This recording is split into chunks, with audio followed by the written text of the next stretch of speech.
तर पंतप्रधान नरेंद्र मोदी आज सोलापूर दौऱ्यावर असतानाच शरद पवार हे देखील आज सोलापूर दौऱ्यावर आहेत। शरद पवार सोलापूरच्या सांगोला आणि मंगळवेढा दौऱ्यावरती आहेत। शरद पवार कृषी प्रदर्शन कार्यक्रमाला देखील उपस्थित राहणार आहेत। या संदर्भात अधिक माहिती घेणार आहोत आमचे प्रतिनिधी भूषण पाटील यांच्याकडून। भूषण, काय अधिक माहिती?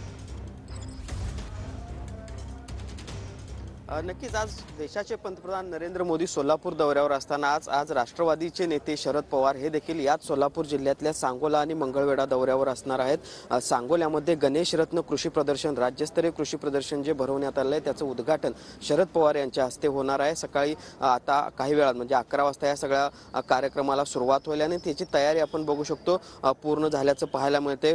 सुरक्षेचा आढावा या ठिकाणचा घेण्यात आलेला आहे। खरं तर 4 दिवस हे राज्यस्तरीय कृषी प्रदर्शन अनिकेत देशमुख यांनी भरवलेलं आहे आणि त्याची सुरुवात आज शरद पवार यांच्या हस्ते होते। त्यानंतर मंगळवेढ्यामध्ये सेंद्रिय शेती करणाऱ्या सगळ्या शेतकऱ्यांचं एक शिबिर देखील होते। त्या शिबिराला देखील शरद पवार हजेरी लावणार आहेत आणि एकूणच आपण बघतोय पंतप्रधान एका बाजूला सोलापूरमध्ये असतानाच याच सोलापूर जिल्ह्यातल्या सांगोला आणि मंगळवेढा परिसरामध्ये शरद पवार असणार आहेत आणि त्यामुळं कृषी धोरणावर शरद पवार काही भाष्य करतात का देशाच्या हे देखील बघणं महत्त्वाचं असणार आहे। कारण आपण बघतो गेल्या काही दिवसापासून शरद पवार पुन्हा एकदा केंद्र सरकारवर टीकास्त्र सोडताना पाहायला मिळत आहेत। मग निपाणी असेल किंवा काही दिवसापूर्वी सांगलीमध्ये झालेला कार्यक्रम असेल, विशेषतः शेती धोरणावर त्यांनी टीका केलेली होती देशाच्या आणि त्याचमुळं एका बाजूला शरद अगदी आणि प्रत्येक अपडेट तुमच्याकडे घेणार आहोत।